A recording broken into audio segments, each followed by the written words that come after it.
Upah dosa dan keadilan Allah. Alkitab dengan jujur menyatakan bahwa dosa bukan sekadar kesalahan kecil, melainkan pelanggaran serius terhadap kekudusan Allah. Karena Allah adil dan benar, Ia tidak dapat mengabaikan dosa begitu saja. Keadilan Allah menuntut adanya konsekuensi atas setiap pelanggaran, dan Alkitab menyebut konsekuensi itu sebagai upah dosa. Firman Tuhan berkata dengan tegas dalam Roma 6 ayat 23, "Sebab upah dosa ialah maut, tetapi karunia Allah ialah hidup yang kekal dalam Kristus Yesus, Tuhan kita." Maut di sini bukan hanya kematian fisik, tetapi keterpisahan dari Allah, sumber hidup yang sejati. Keadilan Allah menyatakan bahwa dosa membawa akibat yang nyata dan tidak dapat dihindari. Yehezkiel 18 ayat 4 menegaskan, "Sesungguhnya, semua jiwa aku punya, jiwa ayah sama seperti jiwa anak aku punya, jiwa yang berbuat dosa, itu yang harus mati." Keadilan Allah menunjukkan bahwa Allah tidak memandang dosa dengan ringan. Ia tidak berat sebelah, tidak kompromi, dan tidak berubah oleh perasaan manusia.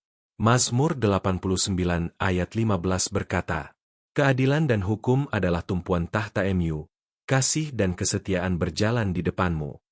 Namun keadilan Allah tidak berdiri sendiri tanpa kasih. Justru di dalam keadilannya, Allah menyatakan kasih-Nya yang besar. Hukuman atas dosa tidak dihapuskan, tetapi ditanggung oleh Yesus Kristus.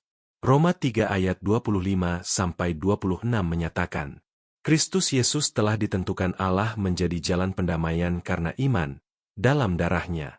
Hal ini dibuatnya untuk menunjukkan keadilannya, karena Ia telah membiarkan dosa-dosa yang telah terjadi dahulu pada masa kesabarannya. Maksudnya ialah untuk menunjukkan keadilannya pada masa kini, supaya nyata bahwa Ia benar dan juga membenarkan orang yang percaya kepada Yesus.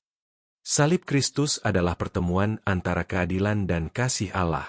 Dosa dihukum, keadilan ditegakkan, tetapi manusia yang percaya menerima pengampunan dan hidup yang baru. Kesadaran akan upah dosa seharusnya membawa kita pada pertobatan yang sungguh, bukan ketakutan yang menjauhkan diri dari Tuhan, melainkan hati yang kembali kepadanya. Renungan ini mengingatkan kita untuk hidup dengan rasa hormat akan kekudusan Allah dan syukur atas anugerah keselamatan. Keadilan Allah bukan ancaman bagi orang yang percaya, melainkan jaminan bahwa Allah setia dan benar dalam segala jalannya. Mari berdoa. Tuhan, kami mengakui bahwa dosa membawa upah yang berat dan kami tidak mampu menanggungnya sendiri. Terima kasih karena Engkau adil namun juga penuh kasih, dan telah menyediakan keselamatan melalui Yesus Kristus.